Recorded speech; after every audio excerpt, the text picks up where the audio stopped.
Assalamualaikum warahmatullahi wabarakatuh. Alhamdulillah, segala puji bagi Allah, salawat serta salam tidak lupa kita sampaikan kepada junjungan kita Nabi besar Nabi Muhammad Sallallahu Alaihi Wasallam. Pertama-tama saya ucapkan banyak terima kasih kepada Anda yang telah bersedia memutar video ini. Semoga bermanfaat, khususnya kepada prodi pendidikan agama Islam sedang mengikuti materi ilmu pendidikan Islam.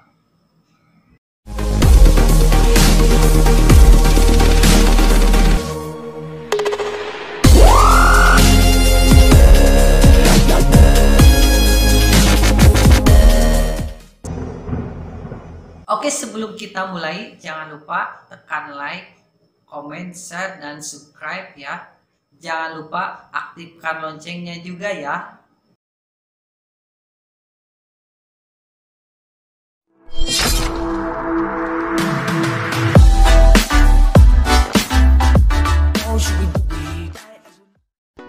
Terdapat 3 jenis dasar-dasar pendidikan Islam.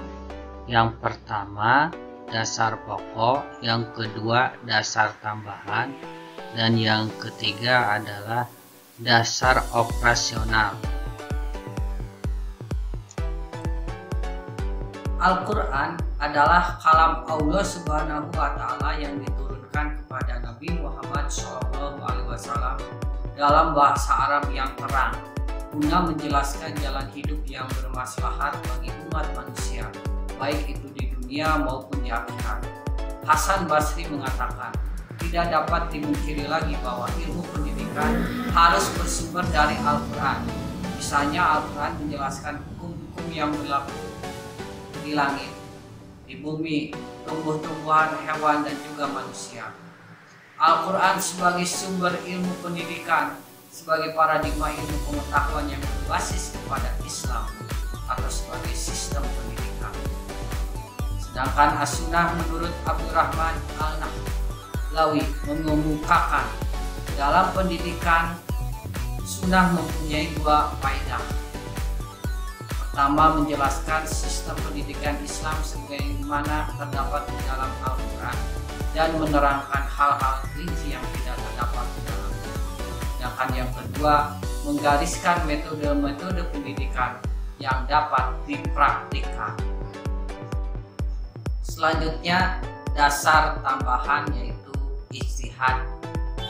Masyarakat selalu mengalami perubahan baik pola-pola tingkah laku, organisasi, susunan lembaga-lembaga kemasyarakatan, lapisan-lapisan dalam masyarakat, kekuasaan dan wewenang dan sebagainya. Zakiyah Darajat mengatakan ijtihad adalah istilah para fuqaha yang berpikir dengan menggunakan seluruh ilmu yang dimiliki oleh ilmu syariat Islam untuk menetapkan sesuatu hukum syariat Islam dalam hal-hal yang ternyata belum ditegaskan hukumnya oleh Al-Quran dan As-Sunnah. Ijtihad dalam pendidikan harus tetap bersumber dari Al-Quran dan As-Sunnah yang diolah oleh akal sehat dari para ahli pendidikan Islam. Ijtihad tersebut haruslah dalam hal-hal yang berhubungan langsung dengan kebutuhan hidup suatu tempat pada situasi tertentu. Dasar tambahan selanjutnya adalah perkataan, perbuatan para sahabat Rasulullah. Pada masa Khulafaur Rasyidin, sumber pendidikan dalam Islam sudah mengalami perkembangan.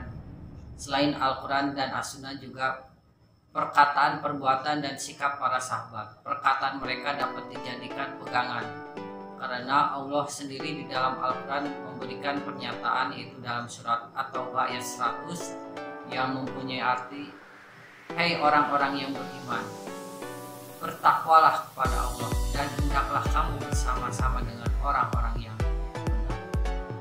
Yang dimaksud orang-orang yang benar menurut Ramayulis itu adalah para sahabat.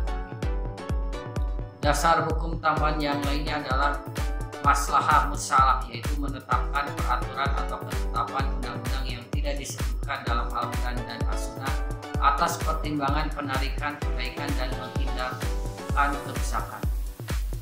Para ahli pendidikan sejak ini harus mempunyai persiapan untuk merancang dan membuat peraturan sebagai pedoman dalam proses pendidikan, sehingga pelaksanaan pendidikan Islam tidak mengalami hambatan. Selanjutnya, huruf adalah sesuatu perbuatan dan perkataan yang menjadikan jiwa merasa tenang mengerjakan sesuatu pekerjaan, karena sejalan dengan akal sehat yang diterima oleh tabiat yang sejahtera. Namun tradisi yang akan dijadikan dasar pendidikan haruslah berdasarkan dengan ketentuan Al-Quran dan Sunnah, kemudian tidak mengandung sifat rusak.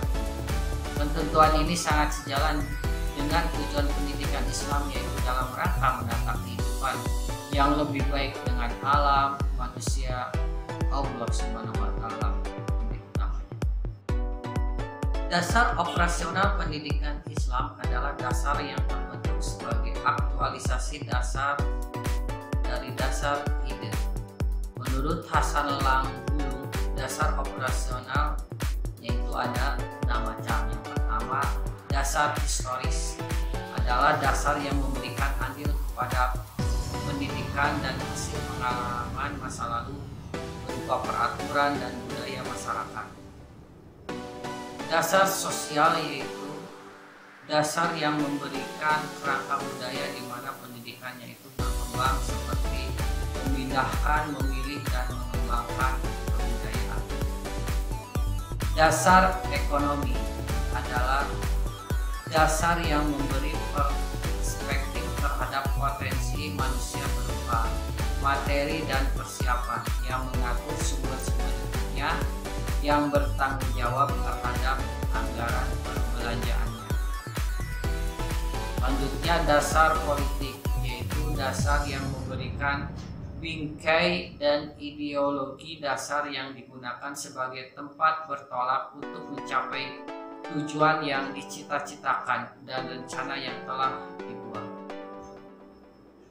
Selanjutnya ada dasar psikologis, adalah dasar yang memberikan informasi tentang watak pelajar, guru-guru, cara-cara terbaik dalam praktek, pencapaian, penilaian, dan pengukuran secara bimbingan. Ada dasar fisiologis, adalah dasar yang memberikan kemampuan memilih yang terbaik, memberi arah kepada semua dasar-dasar operasional lainnya. Selanjutnya kita akan bahas lebih khusus tentang dasar-dasar pendidikan agama Islam. Yang pertama, dasar dari segi yuridis atau hukum. Dasar dan segi yuridis atau hukum yaitu dasar-dasar pelaksanaan pendidikan agama yang berasal dari peraturan-peraturan yang secara langsung ataupun tidak langsung dapat dijadikan pegangan dalam melaksanakan pendidikan agama di sekolah-sekolah atau lembaga formal lainnya. Dasar yuridis atau hukum yang pertama adalah dasar ideal, yaitu dasar falsafah negara kita, yaitu negara Pancasila. Sila pertama yaitu ketuhanan yang Maha Esa, sedangkan yang kedua dasar struktural atau konstitusional terdapat pada Undang-Undang Dasar tahun 1945 dalam bab 11 pasal 29 ayat 1 dan 2 berbunyi negara berdasarkan atas ketuhanan yang Maha Esa. Kedua, negara menjamin kemerdekaan tiap-tiap penduduk untuk memeluk agama masing-masing dan beribadah menurut agama dan kepercayaannya itu. Ketiga adalah dasar operasional, itu terdapat dalam Kitab MPR. Dasar pelaksanaan pendidikan agama Islam yang kedua yaitu adalah dasar religius. Itu dasar-dasar yang bersumber dari ajaran agama Islam yang tertera dalam Al-Quran. Ud'u ila sabili rabbika bil hikmah wal mau'izatil hasanah. Serulah manusia kepada jalan Tuhanmu dengan hikmah dan pelajaran yang baik. Yang terakhir, dasar sosial psikologis, yaitu dasar yang berhubungan dengan aspek kejiwaan kehidupan bermasyarakat. Dalam kehidupan, setiap manusia membutuhkan adanya suatu pegangan hidup dan salah satunya adalah agama. Agama ini merupakan hal yang fitrah bagi manusia. Artinya, rasa kebutuhan terhadap agama telah ditetapkan seiring dengan proses penciptaan manusia.